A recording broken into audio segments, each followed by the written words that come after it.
So I hope everybody is still good. So now we are then going to the second half of this afternoon, where we really are going to the convergence in our partnerships and with all of the communities around us. So I'm going to hand over at this point to Lieve, who will moderate the next session. And it's just such an honor, Lieve, to have you working with us. Lieve, she was already mentioned earlier in the day because she was in Mutreni Hospital in Kenya at the end of the 70s, the beginning of the 80s, when the HIV/AIDS pandemic broke out. And Lieve is really the example for us in so very many ways, because first of all, she's a medical doctor, she's a researcher, but then she also moved across to both supporting and funding mechanisms. So she established and is a co-founder of the Global Health Fund.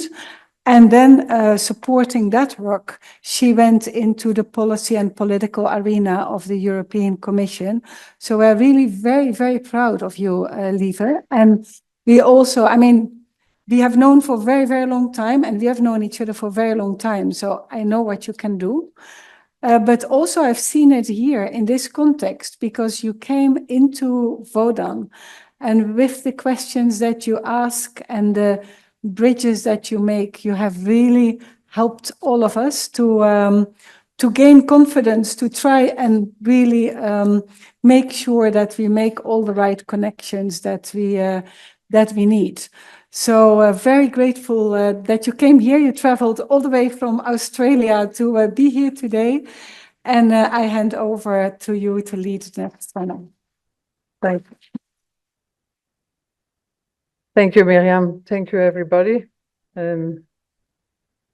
I landed yesterday morning from Australia, so it becomes very late for me. So what I would like to suggest, therefore, is that we make this panel that I will invite in a minute very interactive with the room. As we didn't seem to have a break in the meantime, I think it's important to keep this interactive. This room is a wonderful room. Everybody has mics, so it should be possible. And I think everybody from the panel is ready to also interact with the room and with each other, maybe also. So I would like to invite the panel, Nick Egarhos, Mayana. I think Mayana is online. Then we have Kwasi Boahene. I don't know if he's here or online. Yes, okay, yes, good. Then we have Lars Halvorsen. And we have Sjoerd van Groning. I saw him already. And we have Jeroen Maas. Please take your seat.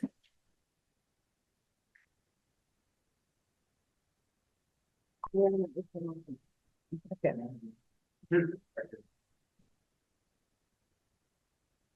Okay, I called you in the order that I would invite you to speak. And I heard that the second person, Mayana, is not online yet, but she will come online most probably. If not, we will go to the next person. But as I said, I would like you to have a brief introduction of who you are, what your organization is doing in the context of partnerships.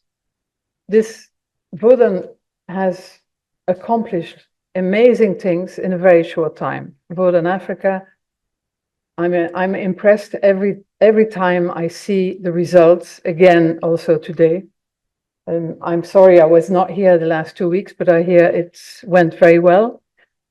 But to reach the ambition that Vodan has and that we just heard from the leadership, we really need to partner. We need standards, we need respect for the values, we need collective values, we need open collaboration, and we need strong partnerships. The people here are started with strong partnership already with Wodan, but I believe that I hope that we can hear from you how you see also the future in partnership with you. And then I hope from the room to hear also, and from here, how to expand these partnerships, how to have more different partnerships. I'm actually working on some of that with Misha and with a team of people on developing further partnerships for Wodan, because time is short and we really need to have the African health space implemented in wide, everywhere actually. And Africa can show the way for the rest of the world, which is amazing, I think, but I believe this is true. So I'm not going to speak any further. I would just like to have a glass of water somewhere, if possible. And my jet lag is working on my thirst, I think. Okay, but I could have Nick Egarhos from Snomed, and maybe you can also introduce Snomed and yourself instead of me doing this, so I don't need the water immediately. Okay. Sure, no problem. Hi, everyone. My name is Nick Egarhos. I'm the Global Vendor Engagement Lead for Snomed International. I'm also the Customer Relationship Executive for the Middle East and Africa. So I hold the honor of having the longest title in the organization. Next slide, please. Oh, sure.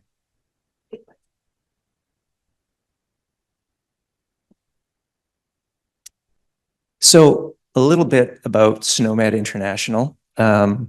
We are a standards development organization, nonprofit, and we're dedicated to improving global health care through the ongoing development, maintenance, support, and distribution of our global terminology standard, Snomed CT.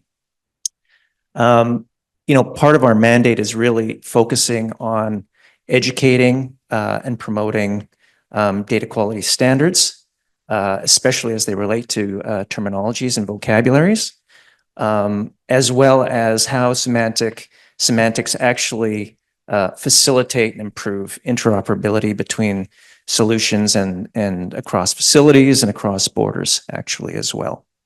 And part of that mandate as well is promoting essentially improved technology and tooling, and providing educational resources and training to folks on the ground in facilitation of supporting the adoption of standard terminologies in their software solutions. So, that's a bit of a mouthful. We're a small organization. So how are we able to actually pull that off? Really, part of that strategy for us is partnerships. So essentially, Snomed International is structured as a member-based organization. So very much like the United Nations, countries become members of Snomed International. We have, I think, now 50 member countries as part of the organization. And, that represents over a third of the global population that are members of Snomed International now. So essentially, what we can do as a large group now is share experiences, share expertise, and actually do things together that can move the needle in terms of promoting standard terminologies and actually, facilitating improved adoption of terminologies in the member countries as well as in other countries as well.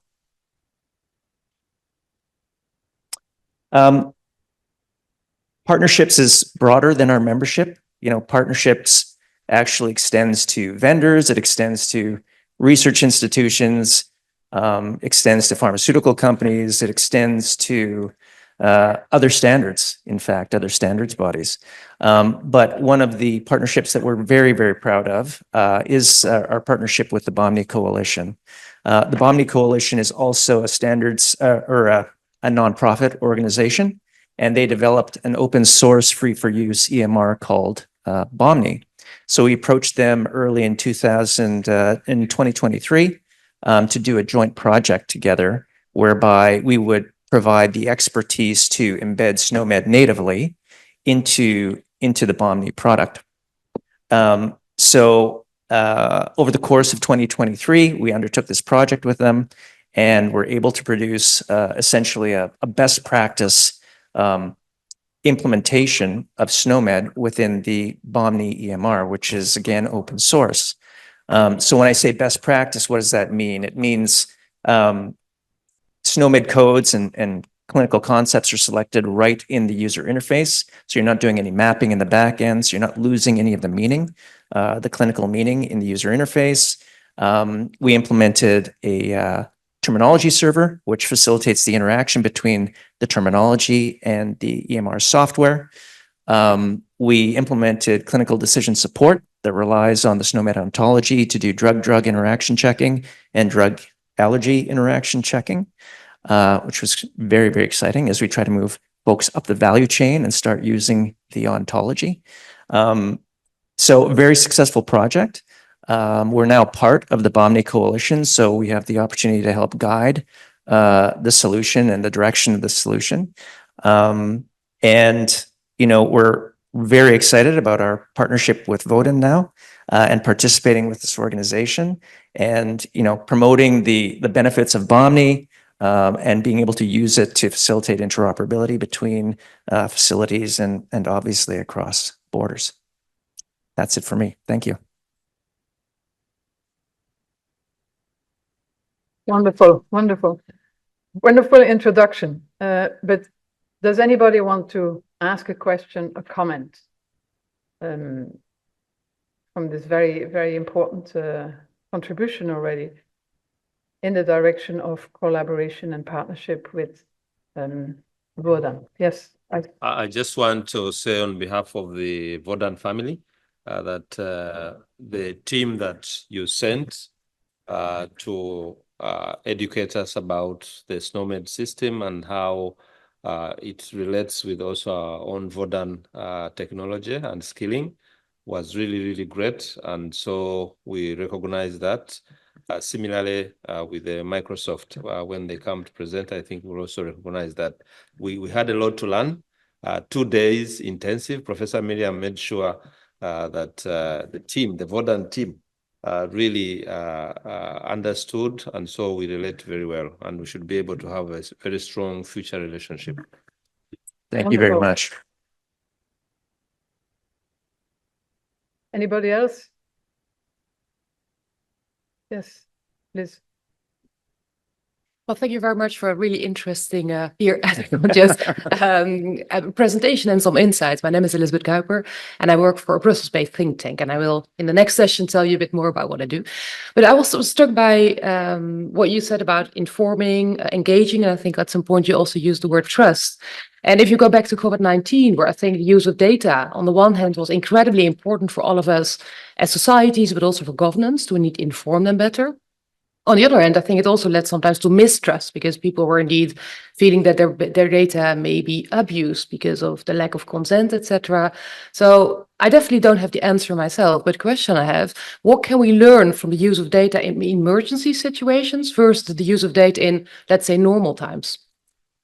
Right. Well, I can speak a little bit about the COVID experience as well. When COVID sort of broke, Snomed International was able to, you know, leverage our resources and our member community to develop the new codes related to COVID-19 and issued them in very, very short order once the COVID emergency actually began. So, you know, I think from a trust framework perspective, we definitely leverage our membership. And, you know, their requests for new content and their priorities, again, it represents a significant part of the global population.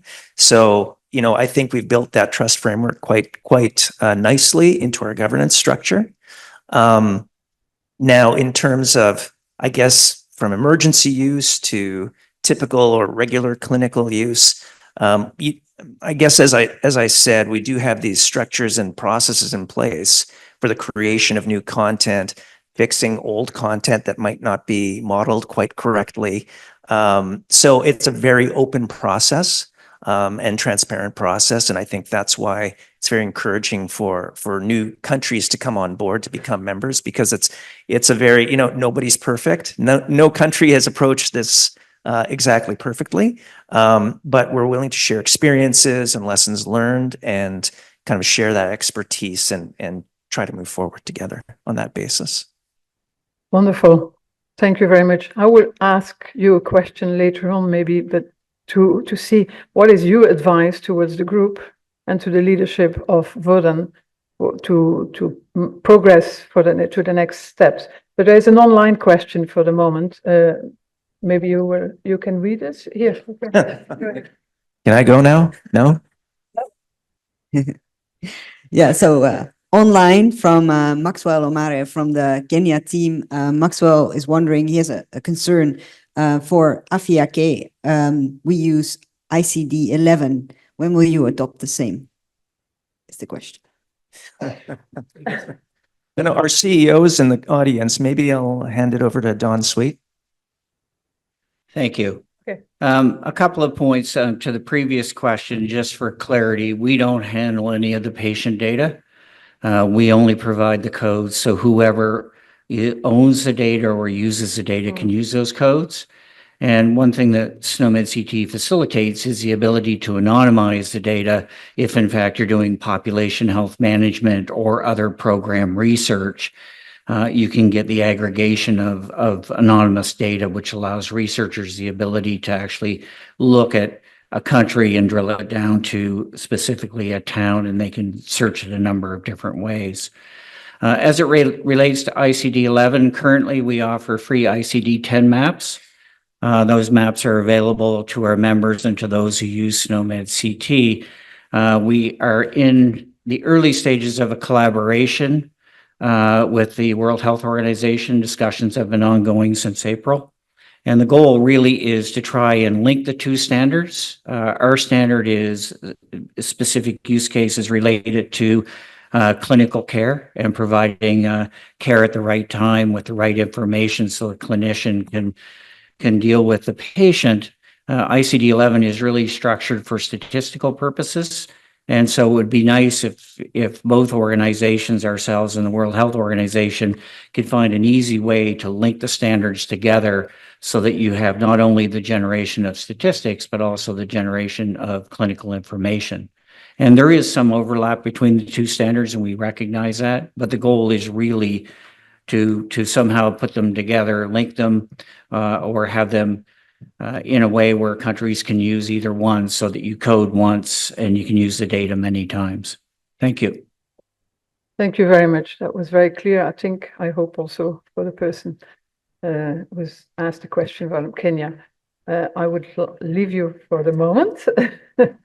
And I would like to invite Mayana Wanderley and Pereira. She has two names here. And she is online. She is a data scientist at Microsoft AI for Good Research Lab. She will introduce herself and the work that she's doing already quite extensively, I believe, with Vodan. Mayana? Hello, everyone. Can you all hear me? Yes, we can. Yes. We hear you very well. So quick question. Should I share my screen with my slides, or should I just go with, I'm not sure what is the best way to do it. I think the slides will show, Kai will show the slides here. Yes, thank you. I appreciate that. So hi, everyone. My name is Mayana. I am a research scientist at the AI for Good Lab. I work primarily with AI, privacy preserving, enhancing technologies with AI, also for data sharing and data analytics. And today I'll share a little bit about the project that we have been working in partnership with Vodan, which is for privacy preserving data sharing, both for AI and data analytics. So next, please.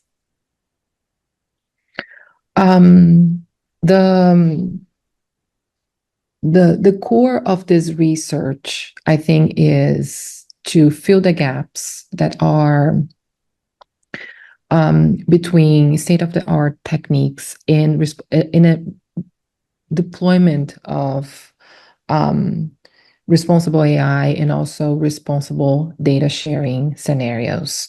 So what we're doing here in this partnership is actually filling these gaps and doing the last mile research to understand what is necessary to transform state-of-the-art techniques into reality, into a real responsible AI deployment.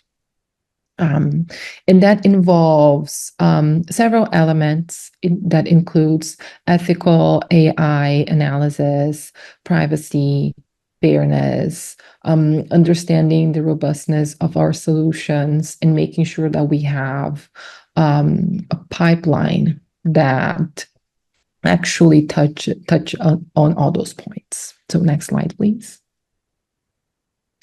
And why are we doing that in the healthcare space? And why is this so important? Well, it is important, first of all, because you actually, if you forget about regulations, if you forget about all the new laws that are regulating data across the world, it is the right thing to do. We should not be just releasing and analyzing healthcare data, especially healthcare data, without any privacy controls on top of it. But besides that being the right thing to do, we actually cannot touch healthcare data in many jurisdictions without privacy-preserving technologies and mechanisms. So what we're actually doing here is exploring the usage of differentially private synthetic data sets in a scenario where we are interested in generating microdata for data sharing, data analytics, in machine learning and AI model training and model testing.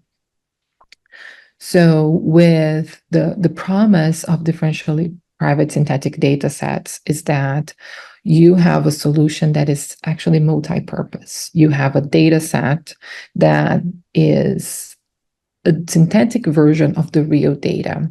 So the idea is that the synthetic version has the same statistical characteristics. The synthetic users in the synthetic data set should represent well the real patients in the real data. However, just by looking at the synthetic data set, you should not be able to infer who are the real patients in the real data set. It should be a good representation, but you should not be able to infer who are the real people. Next slide, please. Thank you. So one of the recent results on synthetic data sets, well, there's not just one, but there are many recent results, is that in the literature, we have been observing works that are actually showing that synthetic data sets with privacy-preserving characteristics, they can actually be used not only for data sharing, data analytics, and data dashboards, but they're useful for model training and model evaluation in terms of machine learning.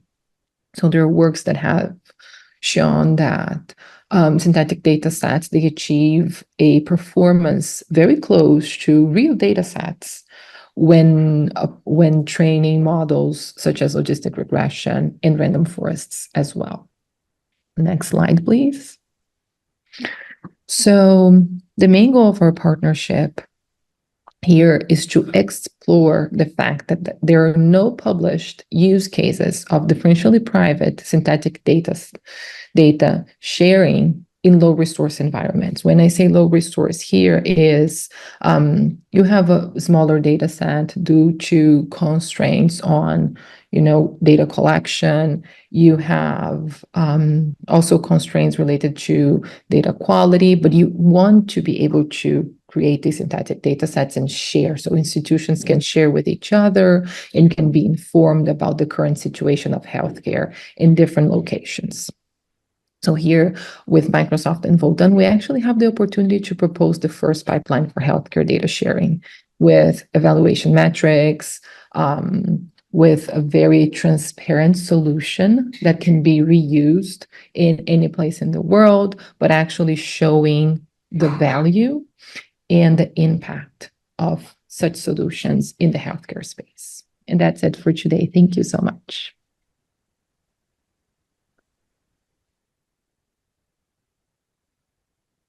Thank you very much, Mayana. I would like to invite comments or questions from the room, because I believe that several of you have already worked with Mayana at country level. So the experiences would be useful for the rest of the room, I think. Bernd.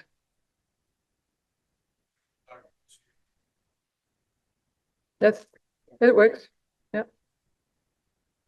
it works. Oh. Hi, Baar Mons here. At the risk of sounding critical, but it's not meant to be. So it is already possible to make synthetic data that actually reflect the original data so well that you can use them for actual research. You probably know that as much as I do. But I think one thing it doesn't solve, that the person or the institution or the company that first needs to synthesize real data based on the original still has to be trusted. And it also doesn't solve the problem that if you have data that can no longer be related back to the original person, you could still do very unethical things with those data and jeopardizing a whole country or region or whatever. So do you have any ideas how to solve that problem with synthetic data? Okay, let me have another comment first. I think, okay. VC, you wanted to come in? You have some experience. Yeah, I think, Mayana, we interacted with you in the course of the 10 days, and what was really well highlighted is the responsible use of AI, and I'm sure it's well embedded within our immediate and future work in Vodan Africa. Thank you. Thank you. Anybody else? Okay, Mariana, please. Yeah, so we'll start with the first question. We just started with, we need to assume that there's at least one institution that we trust. Well, I'm assuming that someone is already collecting the data. So once we have data collected, the assumption that at least one institution can be trusted with the data, I think that has already, I mean, it's already there, right? If we don't have, data collected anywhere. So suppose we have an entire population from a country, no one trusts any institution at all. And their data are located exclusively inside their own phones, encrypted. We do have solutions for generating synthetic data sets in such scenarios. Of course, there is a computational cost associated with that, but you can actually use a solution based on secure multi-party computation for that scenario. So that is number one. Suppose we don't trust anyone, we have solutions for that. In the case of Vodan, we know that Vodan is already collecting data. So we are assuming that there is a group of trusted entities that they already collect and store the data. So in that scenario, we can even generate what we call synthetic data sets on an eyes-off scenario. So the synthetic data can be generated without anyone looking at the real data. You generate synthetic data, and then there are a few utility metrics that you can also apply in the process to understand how close the synthetic data is from the real data, everything in an eyes-off scenario. So you trust that that institution is taking care of the data correctly. And that is the assumption number one, I think, when we start working with a project like Vodan. The assumption number two about the individuals and being unethical, I think it goes back to you have two ways of thinking about this. We can either think of synthetic data sets as a way to expand research, expand data sharing, and making it possible to institutions to have more data, to analyze, to create models, to research, etc. And that risk has always existed across time. It's not synthetic data sets that are bringing new risk.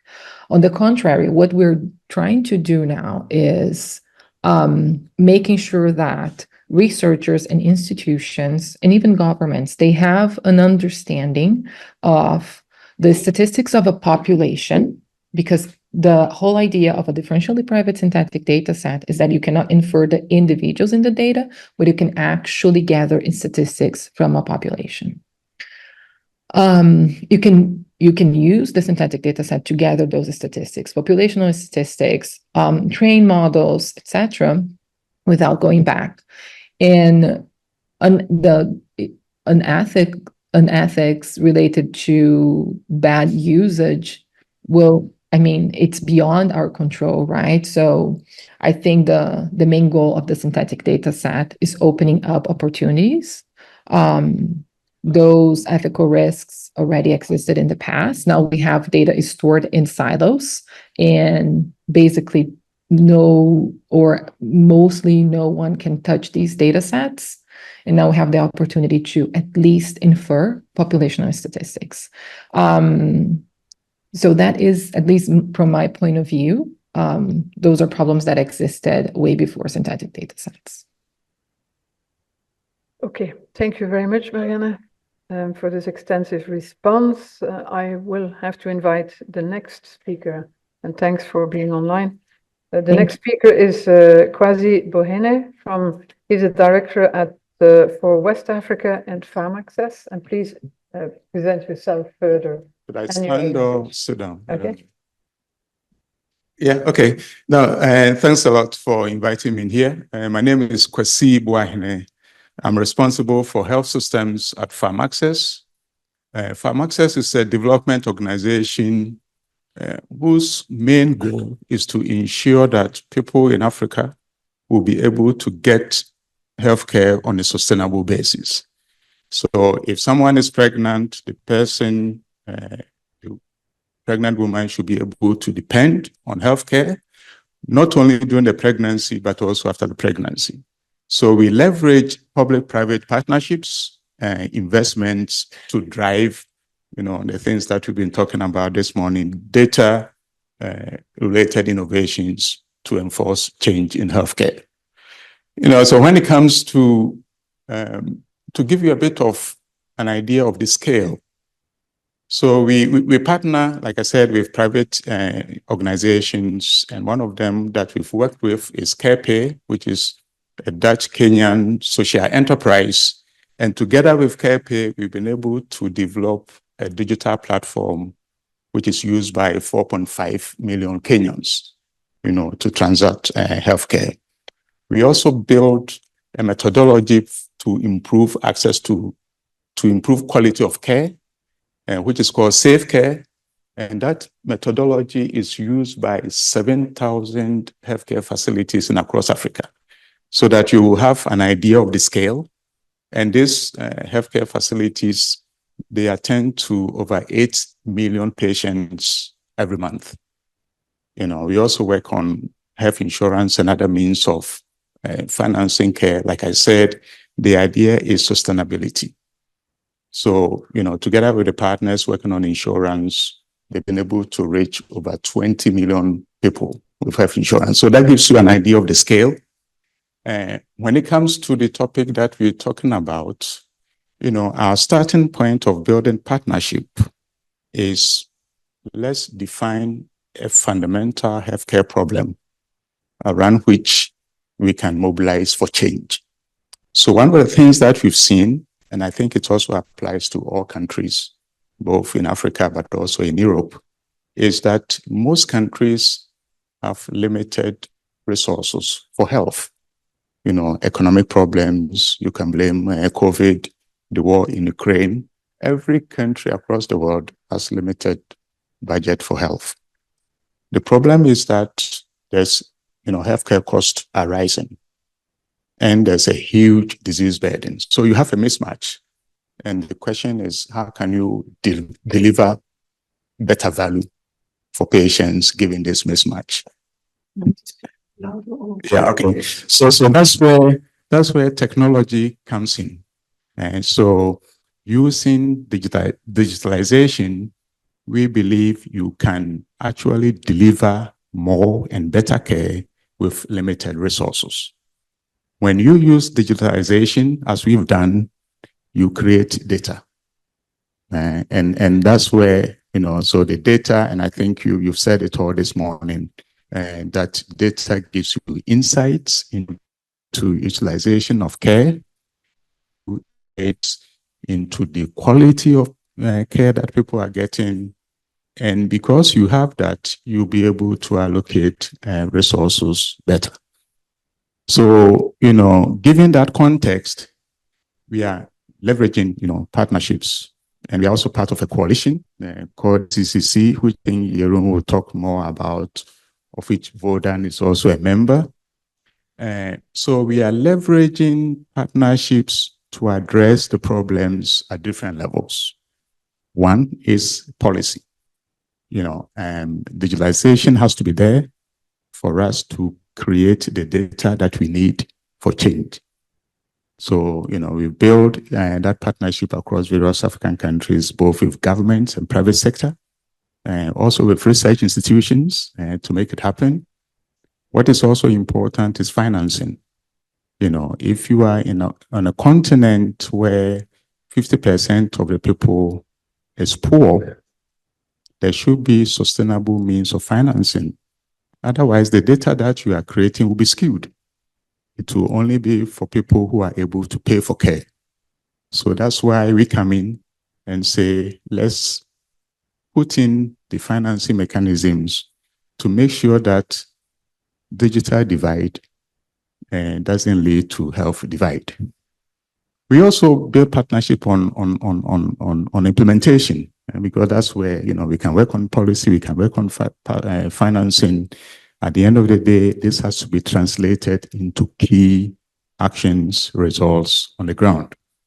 So building partnerships with medtech, with fintech, and with healthcare providers, that's where the change is really coming. And I see, based on the stories that I've heard and also the research that you're doing, I'm really amazed, that you've been able to put together this broad African-wide partnership.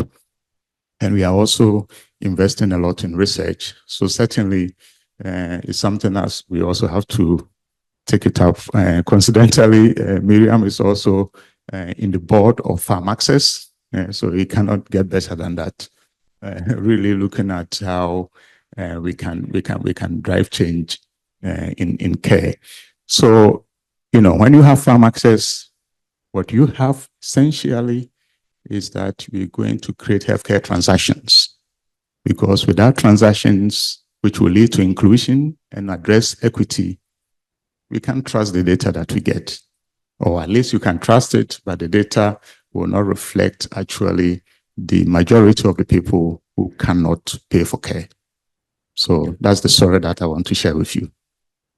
Thank you very much.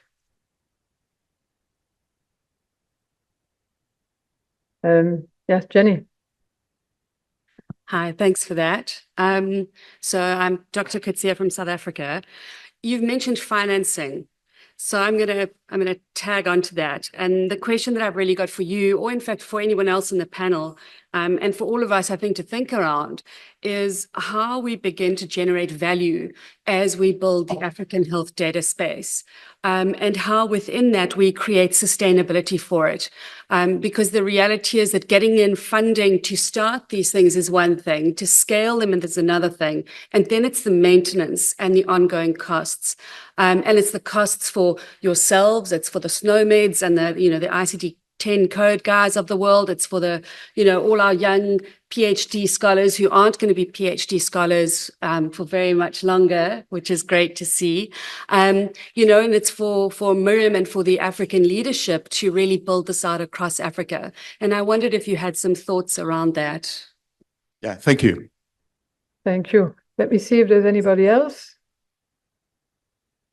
I actually would like to add a question, if possible. I would like to understand, because I remember when PharmAccess was created, actually, and it's wonderful to see how it's been growing and done very important work. I see also at country level a lot of fragmentation on digital. And so I would like to know what your position, PharmAccess position, is in the area of trying to reduce this fragmentation and mobilize around one standard, if possible. Okay. Yeah, thank you. So on the issue of financing, 3 quick points. One is that at the level of implementation, we are full on domestic financing. So the point that we hold is that you cannot get sustainable access if the financing is coming from outside the continent. Yeah, so that's the starting point. That's why we're supporting initiatives that leverage domestic financing. And I mentioned insurance as one of them. We also do other USC activities with regard to mother and child care, which is really looking at the responsibility that governments have, either at national or county. So Kenya, Zanzibar, all the places, that's key. The second point is that private investments are critical. So within PharmAccess, we have set up an impact fund called Medical Credit Fund, which provides financing, and I mean loans, to people who want to go into healthcare. So you get business advice, and then you get the loan for business. Because if you have a skin in the game, then we're talking about sustainability. And the fund has done really well. So we are providing financing. When we talk about private sector, everybody thinks of the big hospitals. But we're talking about the retired nurse that wants to set up a maternity home at the village. The person needs about $5,000. The banks will not give it to this person because the person doesn't know bookkeeping, right? So that's where we come in. We are leveraging technology. That's why I started talking about technology. We are leveraging technology to ensure that people who need financing for investments, they don't need to have collateral. And we are doing it. We are delivering loans to people without asking collateral. And that has really helped female entrepreneurs. The third point is that, and it permits me to be a bit critical towards the researchers here from Africa, they have a responsibility to ensure that African governments will prioritize the financing of research. They have a responsibility, right? Yeah. So what we do is, and last year we did 2 events, Ghana and Ghana and we did the Ghana and Tanzania, yeah, where the focus is how does research influence policy innovations. Talk about things that the Minister for Health will find relevant. The fundamental research you can do, but when you are engaging the minister, talk at a level. So all the events that we did in Ghana and Tanzania, the ministers of health, they attended. The health insurance director for Ghana attended because we position it in such a way that when we do research in Ghana, we have shown in the research that it can help increase transparency. That's also what you're talking about here. Increase transparency, it reduces the cost, it cuts fraud, it gives them ideas to develop other things, and they've seen it. Then lastly, on the point about fragmentation, I agreed. Too much fragmentation So as an organization, we don't go and build something. When we are looking at technology that works, we collaborate with the private sector. That's why I mentioned CarePay. We are also collaborating with others with the capacity to do it. Because at the end of the day, one of my responsibilities is to ensure that whatever we do, we can take to scale. And if it's our own thing, who's interested? So build the coalition and see how we can leverage the support to scale. Thanks. Thanks a lot.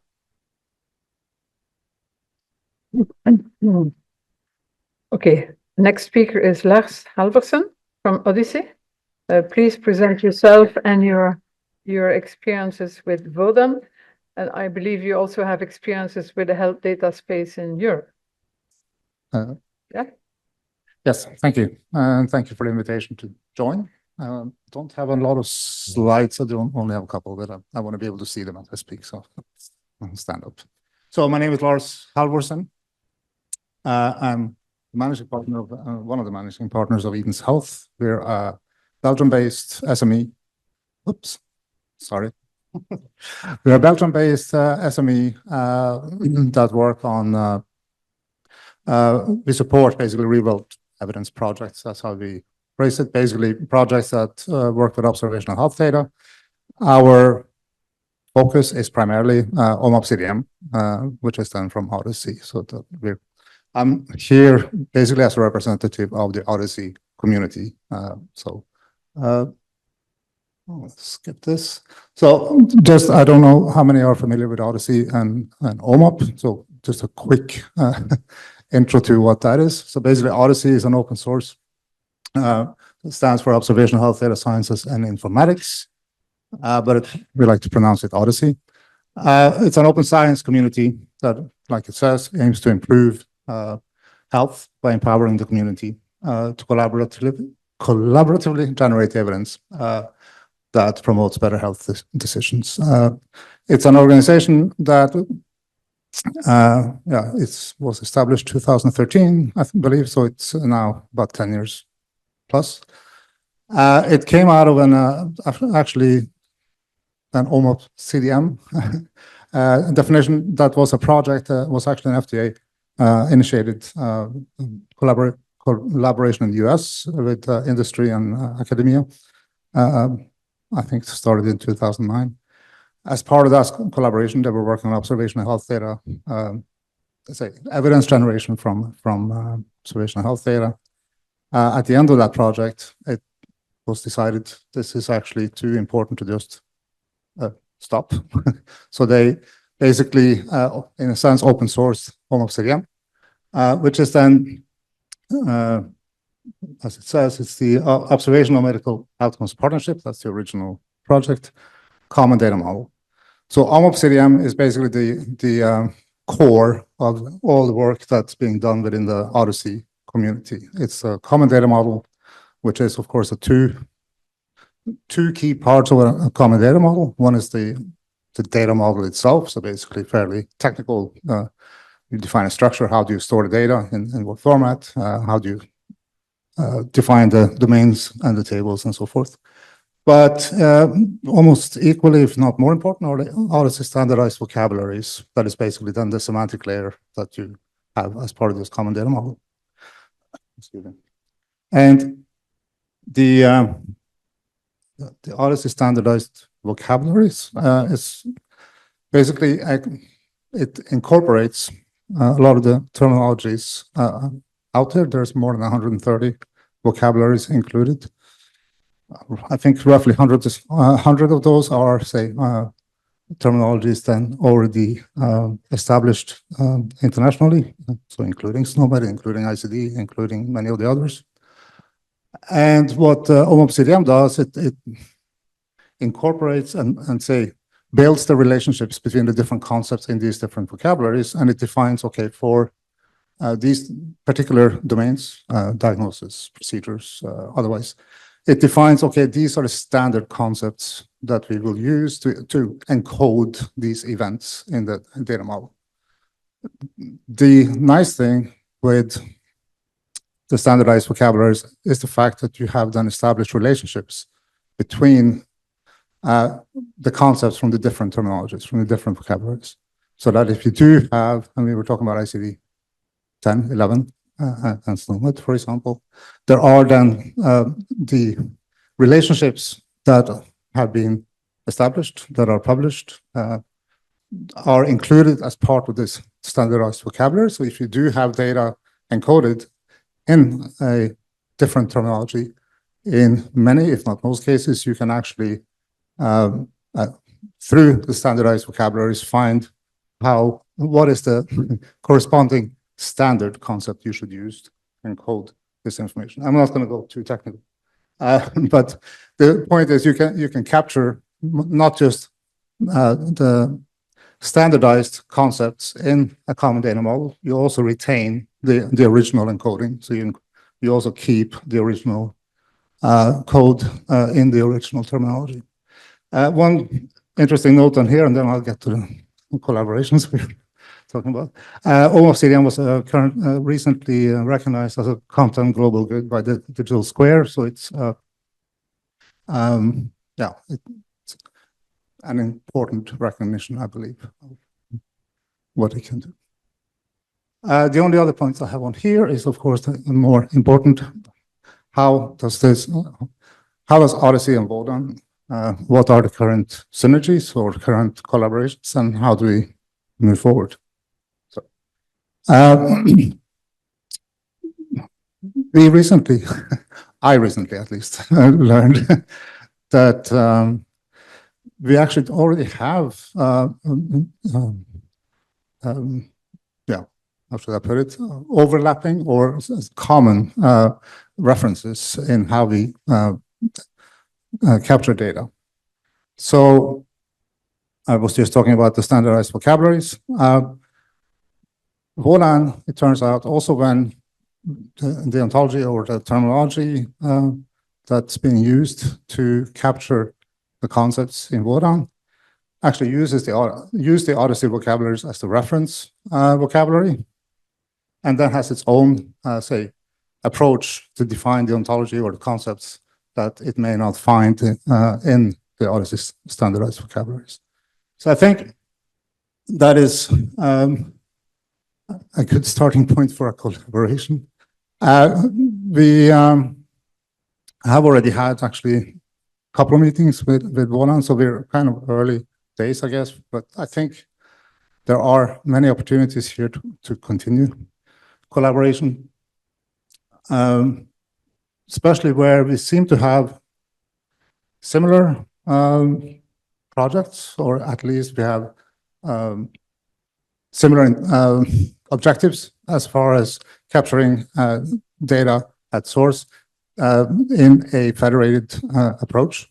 That is mostly also what OMAP or OHDSI projects support.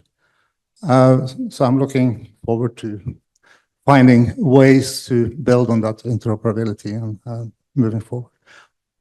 One last word on the OHDSI community, maybe I should mention. It is, like I said, it's a very active global community, and it's on 6 continents, I guess, represented, and now increasingly there are projects also across Africa using OMAP CDM in the implementation. And as such, within the OHDSI community, there are different chapters and different work groups. And one of them is then the OHDSI Africa chapter, which is also increasingly active. So I think there is increasing support and interest within the OHDSI community to continue this work, including the Wodan. So I'll leave it there. Thanks a lot.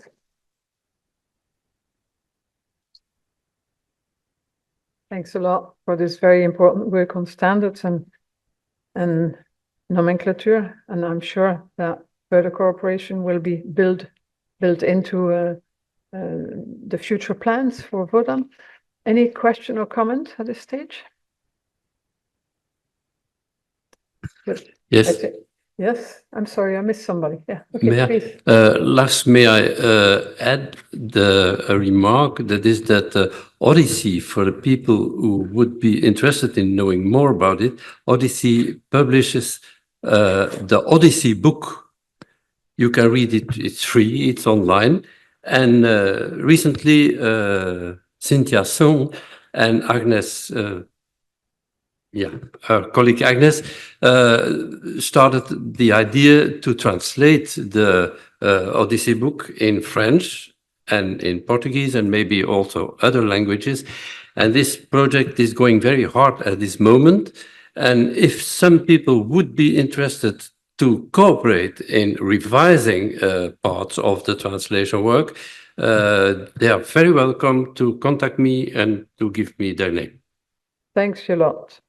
I think we need to go further with the next presentation. Sjoerd van Groning from Muze is in charge of sales and external relations at Muze and works on web tools, but you will present yourself and you have some slides, I believe.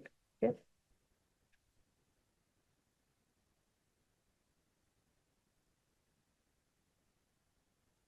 Yeah, hi, I'm Sjoerd van Groning. I'm from Muze. We're a small software firm. We've been building applications since 1989, mostly web applications. At the moment, we're, first let me tell you a little bit about developers. Developers, they're building blocks. They're reusing the blocks and gluing them together. It sounds very easy, but gluing them together means mostly using an API, which sounds magical, but it's actually horrible because a lot of firms don't understand how to program a right API. There's a lot of very, very bad APIs. And we think that using linked data could be a very good means to improve APIs. At the moment, we're working a lot on solid applications because in solid applications, we have linked data, we have Web ID, we have HTTP. It's fully decentralized, which we think is very important to not have all the power within one unit. So that in solid, you have decentralized applications to bring back power and control to the users. I'll leave it to that. Okay, that was short. Thanks a lot for the work and for a very brief presentation, but very useful. Any comments or questions at this stage? Maybe also from the panel to each other. Yeah, I can say something, Lieve. Where? I'm here. Yeah, yes. yeah. I mean, you have been so brief, but actually you have been doing amazing work with our researchers, particularly the master researchers, around looking at how we combine some of the skill things that we have been addressing today and looking at how we can use the solid software to really, create these connections with the personal data environment. So you've been very modest, Sjoerd, but we just want to put it on the record that we are very grateful for the collaboration with you. So far, we're still working with Wait, Mike. Sorry. We're working with a number of PhD students to see how we can work with the linked data in the solid data stores. But the solid is approaching from a different set. I mean, the sharing healthcare data from medical institutions is, of course, coming from the top. The personal data stores in solid are coming from the bottom. So we have to find a way where we can meet each other and emphasize on the linked data and using the right ontologies to create a win-win situation. So we're approaching it from a different side and finding ways how to connect. Does that help? Fascinating.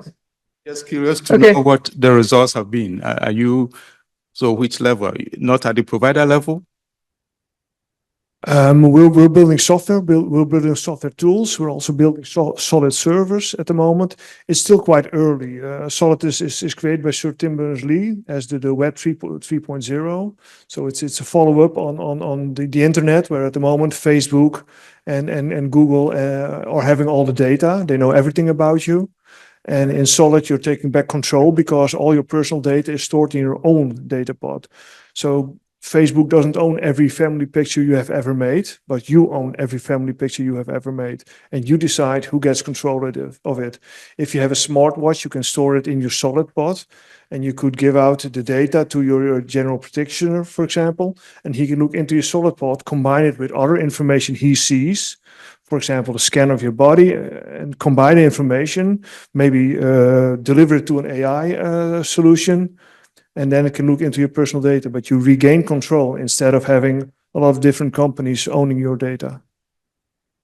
No, it's really fascinating because I think it also ties into what everybody's been saying about patient-centric care, and that the patient owns the data and then determines who gets access to data, the kind of care it will provide. I'm also curious, but maybe that's besides the point, about how this leads to continuity of care, because it can be with your GP, but if you need care beyond your GP, what happens?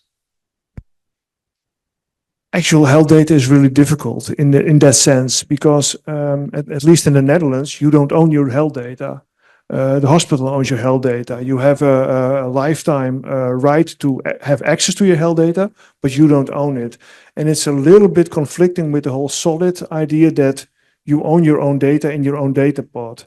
And that's not possible with medical data. So it's we're still researching it, not as much on a technical level, but especially on a legal level for who owns the data. If they make a scan of your body, an MRI, at the moment in the Netherlands, the hospital owns the MRI. They're the owner of the data. And though it doesn't feel for users that way, they feel like it's my MRI, it's my data, but that's not the case. So it's on the legal, there's still some things to think about and discover. Thanks a lot. Fascinating to go further into that. But I have to introduce the last speaker, and maybe you felt like having a reaction, but welcome to do that when you make your presentation. Jeroen Maas, you are Director of Care and Care Technologies and Partnerships in Phillips, but you also will present something about the industry committee that you are chairing or coordinating. Please, Jeroen. Yeah, thanks, Lieve. And I need to stand up because I can't talk and sit at the same time. That's really hard for me. Yeah, and let me start off by really congratulating the whole Vodaan team. The leadership team, but also everybody online. Everybody's been here the last week. Ever since I got introduced to VC, Miriam, I've been your groupie. And I'll stay a groupie as long as you let me, because what you're doing really is future technology. It's unprecedented. It doesn't exist anywhere else. That goes for technology, but also for the way you are organized. So I just wanted to say that first.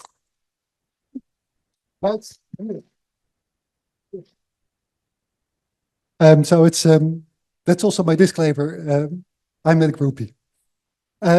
So yes, I work for Phillips, a medical technology company. We don't do air fryers or vacuum cleaners anymore. It's all medical stuff, medical hardware, medical software nowadays.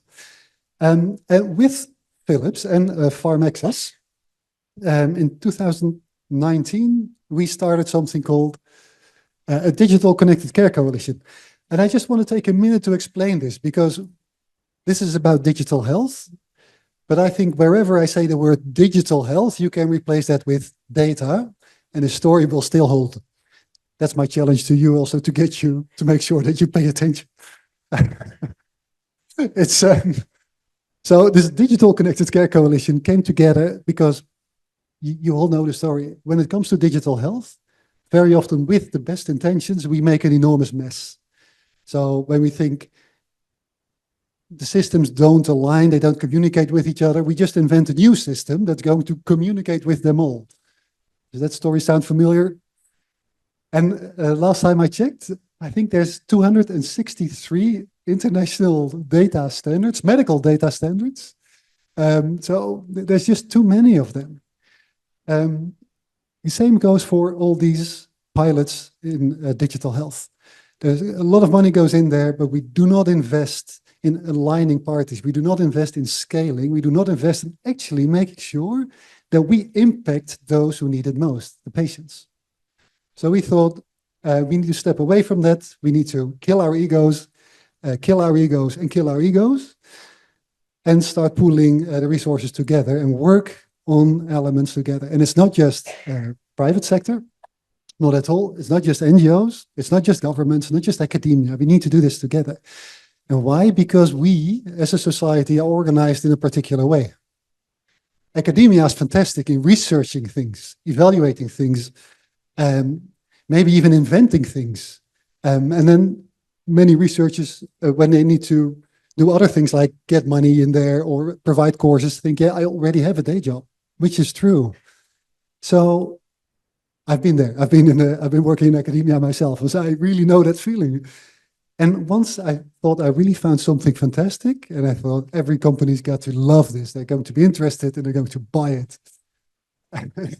And of course, it stayed very quiet until I realized, okay, what we, the whole team, did was only maybe a thousandth of a percentage of the full productization, deployment, go to market, get it to the patient, and make sure we do the post-market research. And that's why we need governments to set up regulations, rules and regulations that companies need to adhere to. That's why we need corporates to really make it globally applicable, to really implement it in practice. And that's also what we need to do with data. And we've been talking a lot of, so I think this story holds for data as well, right? Digital health / data. Yes. I looked this up yesterday. It's the data gap. We've been talking a lot about the technical details about data, but the only way that we have the present medical insights and that we can treat patients is because people before us got sick or treated and got better or died. But we learned from that, right? We owe our medical insights to all these people before us. Any idea where most of those data come from? Can I ask a question too? Yeah. Sorry? Industrialized countries. Yeah, it's worse. It's a younger, healthy versions of me only. So Caucasian, healthy males between 18 and 24. Why? Because they're students, they're easy to test on. Women are difficult because there's hormonal changes in there. So it's not my personal opinion, by the way. This is fact-based. I'll ask Lieve. Lieve can vouch for that. So it's based on young men. Our global medical body of knowledge based on young men, not women, not African men, let alone African women, let alone an African woman from an Indian descent with 2 comorbidities and who's pregnant. We know nothing about her. So medical data is the basis of all medical insights, and we need this to really democratize healthcare and to get those insights, the African insights, into the global global body of knowledge. That's, I think, what Vodon is really set out to do. And I think if anybody can do it, it's Vodon. It's the whole team.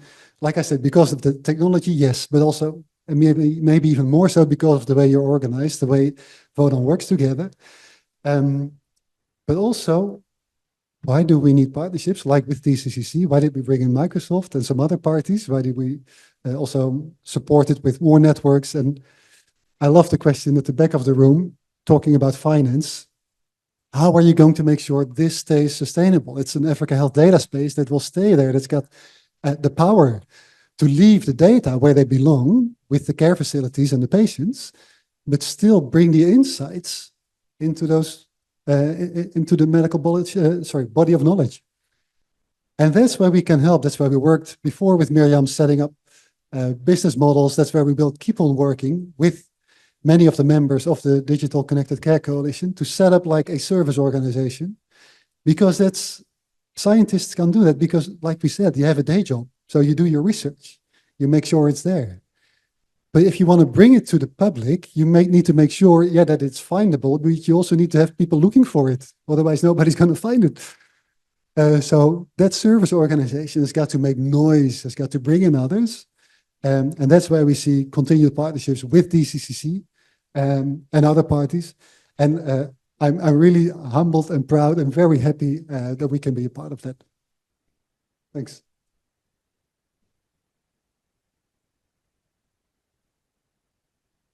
Thanks a lot, Jeroen. Wonderful partnership between all of you and Vodan in different stages. And I think that's very useful. I would like to continue this discussion, but I think we already skipped the coffee and the tea to keep this to Jeroen. Yes, anybody else in the room?